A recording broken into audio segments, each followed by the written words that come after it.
nikasema hawa wazazi wa Samsoni kama wangelipokea ujumbe wa Bwana kisha wanaamua kukunywa pombe, Samsoni angelikuwa na nguvu. Lazima msikie vizuri wazazi.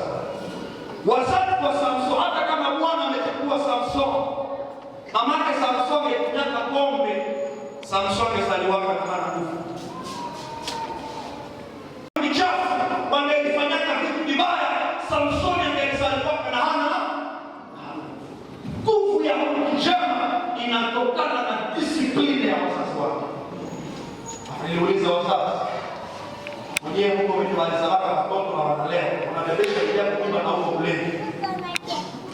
Unawasa sasa watoto wa aina gani? Mchungaji.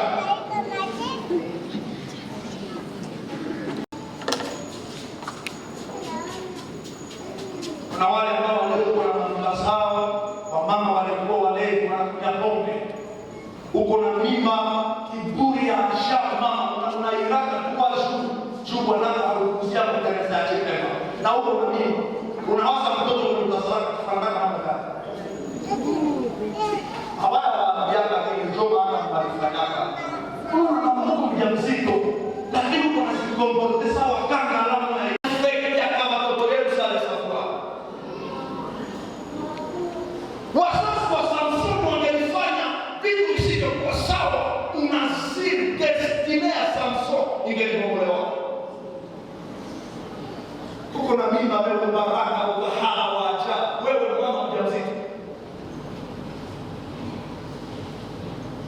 Uko na mimba ya mtu ambaye Mungu ametakasa, lakini uongo kinywani mwako, wewe tu kuteka wewe. Sije uko na mimba kama uko kapeto, kima kwanza kufunga kinywa, funga kwanza kinywa, acha kuharibisha maisha ya mtoto.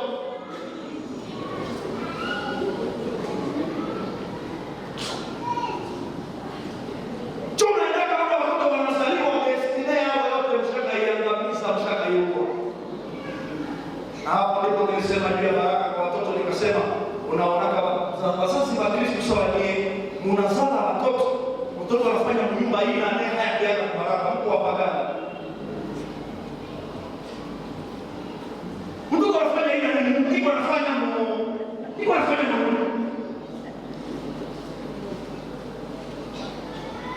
maisha ya mtoto. Wakati mtoto kingali mdogo, maisha yake inakuwa control na spirituality ya wazazi wake. Wakati mtoto mdogo anakuwa anaishi kulingana na Mungu wa wazazi wake.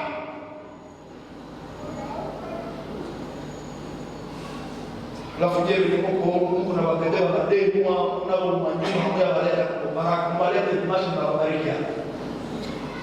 Mwalete dimashi.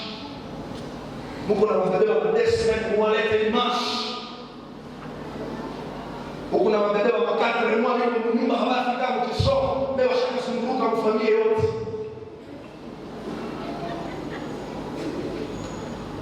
Hapa sasa mtoto mdogo anaenda bariki zikavuta hata kubariki. Mtoto mdogo hata hana mwanake, wewe ndio wa kwanza kuzala, kwa kwanza wako hana tasura ya pia. Hakuta mlonga, hakuna mlozi. Leta hayo kubariki, hakuna mlozi. Sikaona hauko wa kwanza kuzala na hauko wa mwisho na haukuzala hata kwenye hiyo special. Jambo la kwanza wasa kuleta presence yako. Hivi ndivyo Samson alifundisha. Alafu tueleza kwa mwanamke Msunemi, muda wangu unakimbia sana. Tueleza pia juu ya mwanamke huyu ambaye anaitwa Hana jana. Tuliweza kuzungumza juu yake na tukaweka mambo ambayo yaliweza kutusaidia. Hata tuzungumze juu ya huyu mtu ambaye anaitwa maiti. Unajua kawaida shina ya Mungu hawezi kuwa shina kicho maiti. Na kijana moya maiti, hii haiwezi kuwa jina ya mtu. Tena nimesema siku moja kama ni hapa kama ni wapi, nimesema kuna jina ambayo unaweza kuipata kulingana na evenement situation fulani inaingia ndani ya maisha. Niliwaambia hakuna mtu mwenye jina yake ndio mjane, lakini mtu ukikufisha mume wala mke, jina yako unaitwa mjane. inaambatana na circumstance ya maisha. Ukiwa hauna pesa unaitwa masikini, ni ukawaida, usikwazike hata. Na siku ukipata pesa, kama uliitwa masikini, jina inabadilika, unaitwa tajiri. Hizi ni majina zinazoambatana na hali fulani ambayo inatokea katika maisha. Huyu kijana ameitwa maiti, lakini si kwamba alikuwa maiti, lakini akaitwa maiti sababu ya hali iliyompata, kama pumzi ilipomwondokea, alafu akaitwa maiti. Tunasema juu ya matumaini ya kwamba Mungu anarejesha matumaini mahali ambapo matumaini yamekatika. Tunapomtumainia Bwana anarejesha matumaini. Mwanamke mjane huyu mume wake amekufa, alafu akabaki na kijana mmoja tu, mwana wake wa pekee. Ikitokea siku moja akakufa, mjane akalia, shangazi wakakuja wakalia, majirani Biblia inasema wakamzunguka wakalia, lakini hawakuleta msaada. Unaweza kuwa na problem, ndiye pastor wako anakuja anaikala kwako sana kwa mimi na kuombea, basi na solution ya problem yako. Amen. Unaweza kuwa na problem, familia yote inahama, wanakuja na mama tela kuzunguka hapo, hawaya kuwa solution maisha yako. Unaweza kuwa difficulty, watu wanakuja wanakusaidia, lakini msaada yao tunasema haiko msaada tosha. Anaeleza msaada tosha ni mwanaume ambaye anaitwa Yesu. Yesu hakuingia kama ile kilio, hawakueleza alifanya siku ngapi hii kilio, lakini wanatuonesha baada ya kulia nyumbani wakaamua kuondoka ili waende maziko. Alafu wanaenda wako wanalia, wanasema tiete tout pour moi, oh que c'est toujours grand fait dans nos cœurs.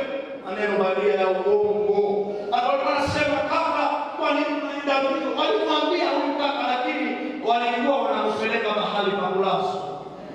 Hii ndio msaada ya wanadamu. Mama, kwa nini unatuacha mbio hivi? Mbio. Ulikuwa hauamwambia wewe ndio unachoka kufa juu kwa mimi. Nyinyi wanadamu, mimi hamwezi kudistre muupendo wenu na uongo. Mtu anakuambia maneno matamu, anakuja ufe ili akwambie. Unajua kunia hapa mko wenye habari na kustatiza kwa bwanao hata. Na ukikufa bwanao atakuja kustatiza siku. Kisha anasema mama watoto, unaniuliza unaniachia kidogo, haya kwambia pacho. Mtu wa vile anaacha, unajitenga na Bwana. Nao mambo yako ukiangalia kustatiza haya kutiaka hapo. Anachunga ukufe, anasema huko msusi na sifa hapa kutiaka hapo. Ukishakata roho pa tunakuyalisha Instagram, tunakutia Facebook na maneno matamu. Mama ulikuwa mshauri wetu, nani mwingine kama na hawakuwa nikupata. Leo pia vitoto vya vile vinaacha kutenda na watu.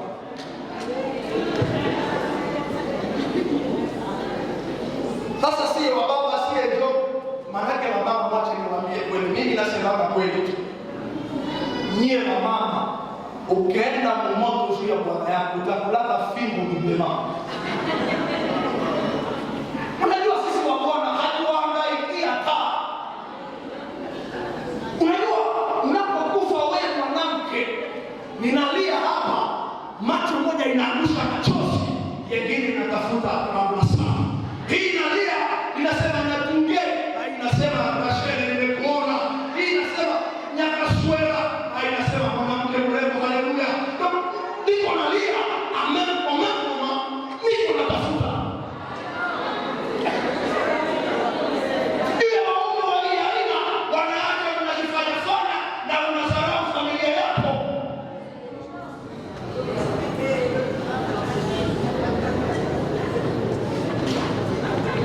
Ndio maana mke anapokufa, hata wewe baba uliye na mtagazi na kwa nini unacheka mronze bandi fasere wanaume, baada ya siku chache itafika baraza mnipatie barua bila oa, ikiwa ilikuwa inalia na mnawaza akose, maisha inaisha.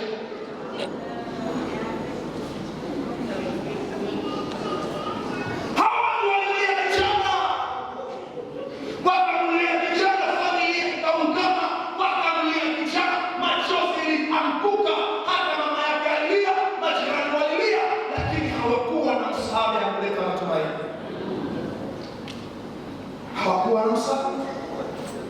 Hapo sera yake walifika hapo wakasoma wafu wanaokufa ndani ya Kristo, lakini hawakuwa na msaada.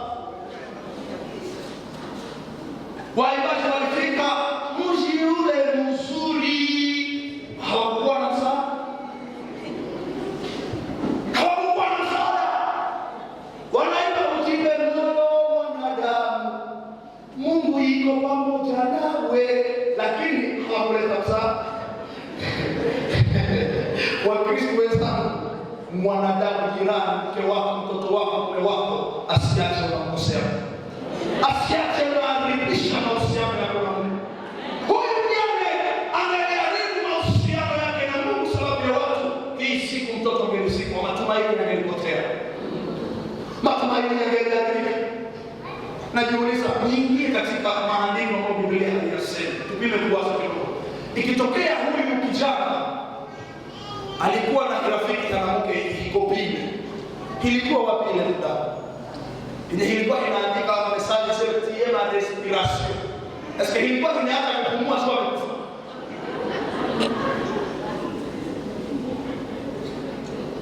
Alikuwa amelazwa ndani ya gereza na hivyo nakula manyama kumafika. Siku moja tumeenda zika mtu, nilikuwa nikibariki msiba. Alafu unajua mimi nina macho ya kuangalia. Ilikuwa nikifundisha, nikaona mabinti wawili. Hapo ndipo nilijua kisi kunakuwa repetition ya kilio.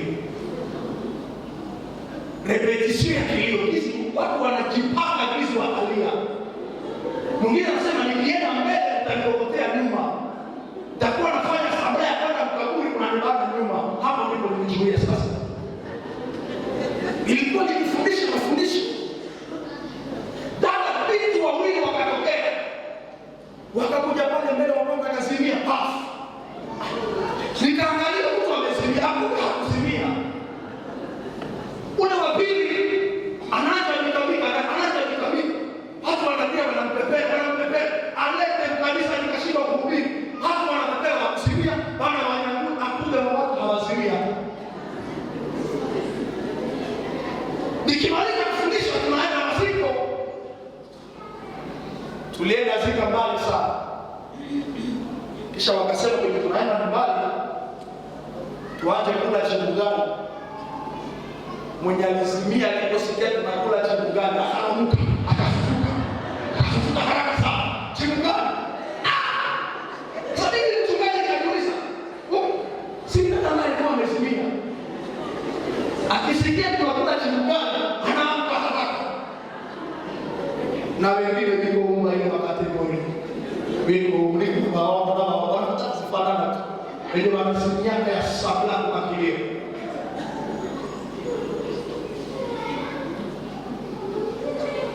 Tulipomaliza kuna chimgano wakatangaza tangazo la pili. Gari ni za kidogo, mwenye atakosa nafasi atatungoya. Nyinyi hamsikosa nafasi ngani? Mwenye alizimia akapanda mbele zamani. Mwenye alizimia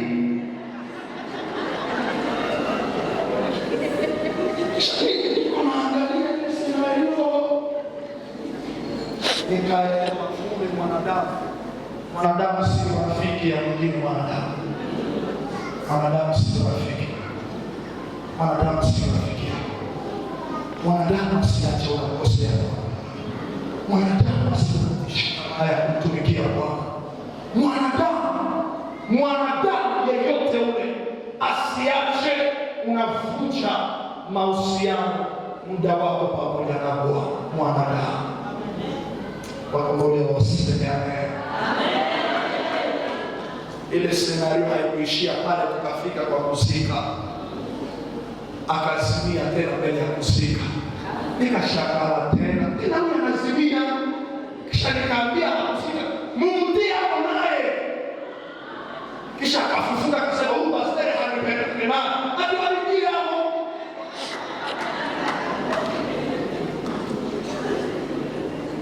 Hawa ndio wanadamu. Hata huyu mwanamke mjane alipitia hii. Alipoachwa na mwana wake wa pekee, alipitia kile sema. watu walienda wakimfuata wakisema, kaka yetu mzuri, kwa nini mbio hivi? Unatuachia vidonda. Kwa nini mbio hivi? Walisema maneno yote unayoyasema. Walienda, lakini na mimi namshinikiza. Bwana baba serikali ndio wanasema maneno ya mzuri. Tuliokuwa nao jana wanakumbuka historia ya Ana na baba Elikana. Iko anaambiana usiogope na kupenda tuwe ndio wa kwanza na anaongeza bibi wa pili. Huyu ndiye mwanadamu. Ana eske siku mzuri kweli shida watoto wa 10 Menasha leta peni ana msala na watoto. Kama ungelikuwa mzuri haungevumilia basi. Huyu ndiye mwanadamu. Anasema walipofika karibu na lango la mji wakakutana na Yesu. Walipofika kwenye lango la mji, maana yake wakifika karibu na Chimbaseke, karibu na mahali ambapo wanaenda zika, wakakutana na Yesu. Wakakutana na Yesu. Yesu akawaangalia. Yesu hayaliaka, Yesu hayasemaka. Yesu akaangalia, na wakati alipoangalia akamwambia, mama, usilie tena. Amen. Yesu anapoingia ndani ya maisha yako si kwa ajili ya kukutolea faraja iliyo feki. Yesu anapoingia ndani ya maisha yako ni kwa ajili ya kumaliza historia na kuanza historia nyingine. Yesu anapoingia ndani ya nyumba yako si kwa ajili ya kukuletea matumaini iliyo na maneno matamu pasipo kosekase zilizo nzuri, lakini Yesu anapoingia ni ili amalize shida na kuacha maisha mapya pamoja na wewe. Yesu alipoingia ndani ya maisha yake na akamwambia jambo la kwanza, usilie.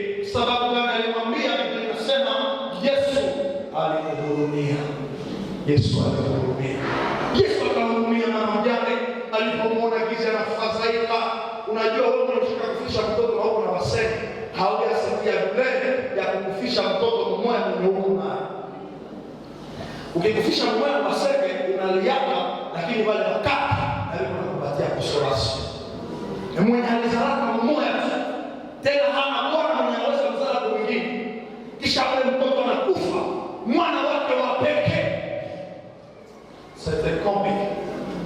Ilikuwa jambo ngumu sana. Lakini katika ile uchungu Yesu akaingia ndani ya maisha na akamwambia usilie tena. Asubuhi ya leo Yesu anakuambia usilie tena wewe ambaye umefadhaika. Habari njema ya wokovu, habari njema ya ufalme inasema usifadhaike tena, sababu Bwana yupo pamoja nawe. Habari njema ambayo Bwana ametuma kuitangaze ni tukwambie usilie tena. Ingelikuwa na roho Pentekoste ningelisema usimame uambie watu watatu, lakini uikale leo. Leo ni mafundisho ya kuikala na kuelewa. Usilie tena. Katika mila yetu tunaogopaka serikali. Mungu mtu mwenye wakijatu kubaka serikali haina kitu anahamu. Huko mwenye akiona serikali ndio anasitengenezea analotaka ovyo wiko anahamuka kusista nyakaswera nini. Niliona serikali kwa baba. Serikali ni kitu ambacho kinaleta oga.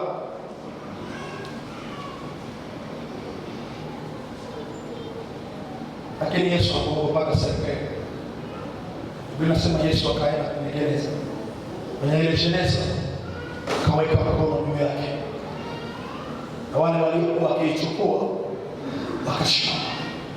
Kisha Yesu akasema na maiti. Yesu akasema na maiti akasema, kijana simama. Kisha yule kijana akafanya nini? Akaikaa na akaanza kuongea. Maneno ya watu na maisha yako haina uwezo wa kurudishia tamaa mahali ulipokata tamaa. Maneno ya watu ina malengo ya kuua tamaa ndani ya moyo wako, lakini neno la Bwana linakuja kurejesha kilichopotea. Kila mara watu wakisema nyuma yako, unaposikia maneno ya watu inakuvunja moyo, lakini Mungu anaposema juu ya maisha yako ili akurejeshe kile ambacho wanadamu walichokamata. Kumbuka maisha ya mtu anaitwa Bartimayo. Inasema walimvunja moyo, walimponda sana, walimwambia kipofu nyamaza, lakini Yesu alimuita akamrejeshea matumaini. Yesu ndani ya maisha yangu, Yesu ndani ya maisha yako ni ili akurejeshee matumaini. Matumaini iliyopotea. Ndoa yako imeharibika mpaka umejiuliza, kwa nini nilionewa na huyu baba? Kwa nini nilimuoa huyu mama? Lakini asubuhi ya leo acha Bwana aseme neno moja na uweze kupata matumaini mapya. Kwa ambaye umezaa watoto na watoto wameshindikana, wamefika, umejihisi ufe, umejiuliza kwa nini niliwazaa, umesema hata basi umwe, nimelizaa mgoga, nimelipaka usabuhi. This is what I ajabu sana. Lakini acha nikwambie kwamba inawezekana Bwana awabadilishe. Hata wewe ambaye umekata matumaini, kumbuka jana yako ilikuwa shindikana, lakini Bwana amekutengeneza. Hata mimi ninayewaambia sikuzaliwa hizi niko leo. Jana yako iko na giza, lakini Bwana amekutengeneza. Anaweza kuwatengeneza watoto wako na wakawa sifa, wakawa raha, wakawa matumaini makubwa. Na ukasema Chirunga nilizalaka Fisto, akumbe jana ukasema Fisto omwata mbako imelitokaka. Wazazi, hata kama mtoto anaharibika namna gani, usifikie hatua ya kusema wewe sijali salaka. Tu haujui kesho ya ule mtoto. Mungu anaweza kubadilisha na yeye pia kukutunza katika uzee. Usife moyo wazazi. Usife moyo. Dada zangu ndio hapo, wazazi wameshindikana, wamegawanyana, wamepanzana. Usife moyo unaye baba. Mungu akiangalia kwa upande wako. Na Mungu akiwa kwa upande wako, hakuna kile ambacho kitashindikana. Kijana kaamka na kaanza kuongea. Akaanza kuongea. Alafu baada ya kuongea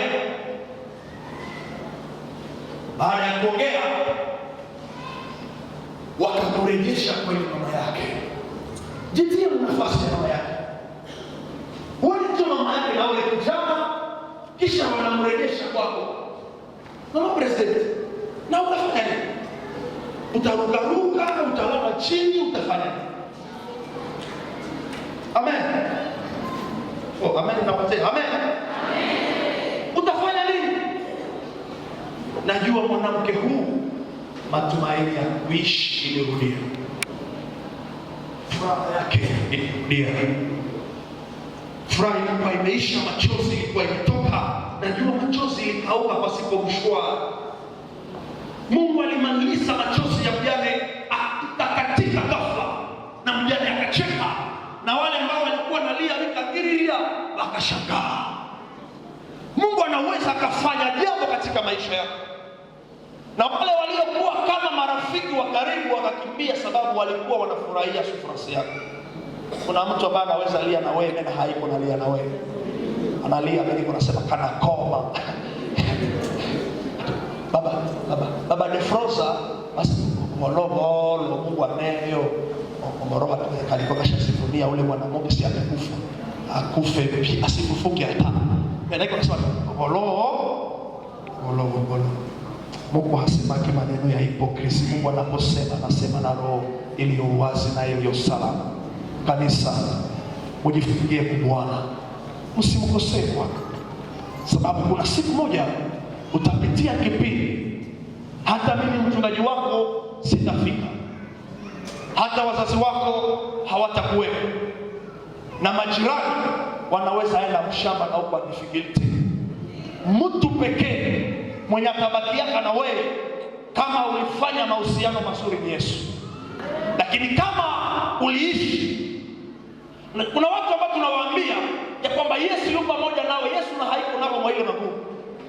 Yesu anakuwaka magumu na watu ambao waliingia pamoja naye. Usiingiake magumu bila Yesu kisha unawaza Yesu atakukuta magumu. Yesu aseme nitawakuta bonde ya kivuli cha mauti. Yesu anasema mimi ni pamoja nanyi katika bonde ya kivuli cha mauti. Na jana nilisema ukiingia ndani ya bonde ya kivuli cha mauti bila Yesu utaona giza na hautatoka ndani. Sababu ukiona giza hautaona njia. Lakini unapoingia pamoja na Yesu Yesu anakuwa taa, nuru katika njia, na giza inatoka. Hata kama watu wataona unapita ndani ya giza, lakini wewe uliye na Yesu utaona njia na utatoka katika giza. Kosea wote, nikosea na mimi mchungaji wako, lakini usikosee Yesu. Kosea bwana yako, kosea bibi yako, lakini usikosea Yesu. Kosea majirani, kosea familia yote, lakini usimkosea Yesu. Kuna siku moja familia itakukataa, majirani watakukataa, mume wako, mke wako atakuacha, lakini Yesu anasema hata katika kaburi nitakuwa pamoja na wewe. Ukikufa bila Yesu umepotea kwa milele. Ukikufa bila Yesu umeacha gasambi asha.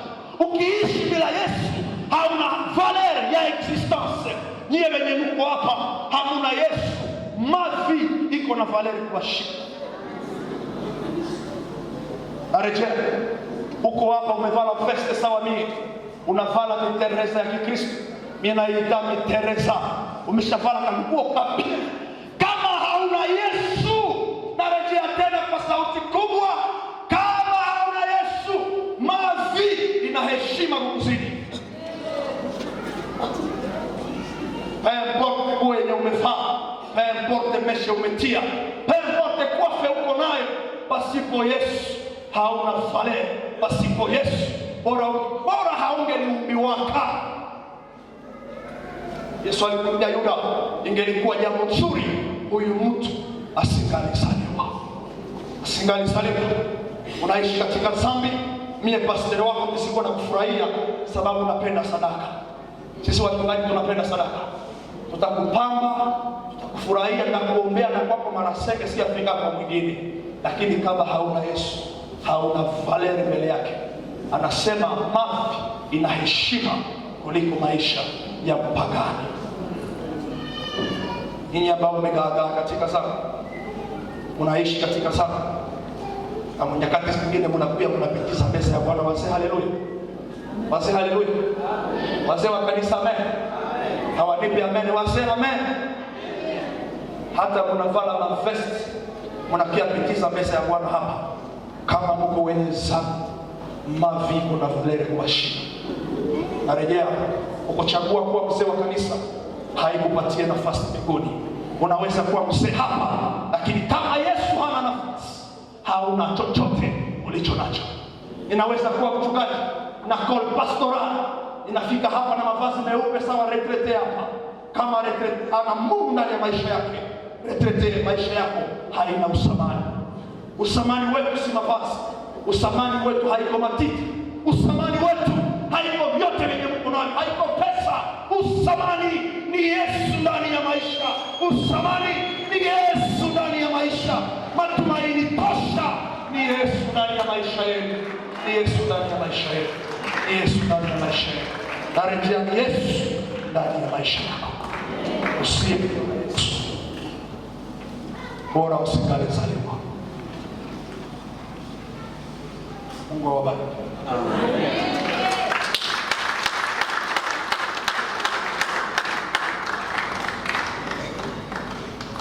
Amen. Anajitia makeup.